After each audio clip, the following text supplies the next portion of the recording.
Hello, ganito po mag-download ng Microsoft Office dito sa Chrome OS. So, search lang tayo office.com.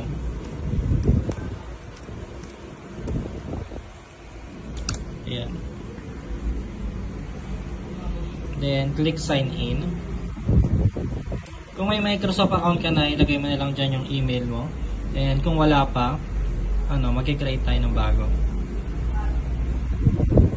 Usually, pwede na dito yung ating Gmail account. So, lagay lang natin yung Gmail account natin. Then, mag-create tayo ng password natin. Ayan, after we enter our password, next lang natin. Pagka next natin, i-verify lang natin yung email. Makikita natin yung email dun sa ating Gmail. Then, click lang natin yung next.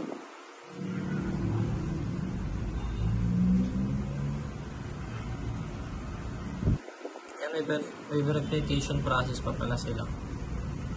Ayan, continue lang natin. Next lang natin.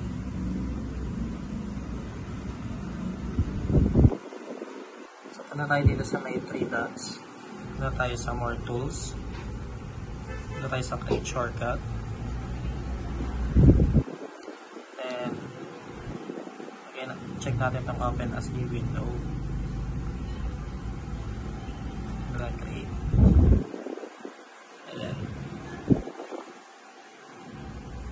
So dito makikita na natin yung apps ng Microsoft. Ayan, halimbawa nandito tayo sa home screen. Click natin tong menu and then makikita na natin yung icon ng Microsoft 365. Click lang natin yan.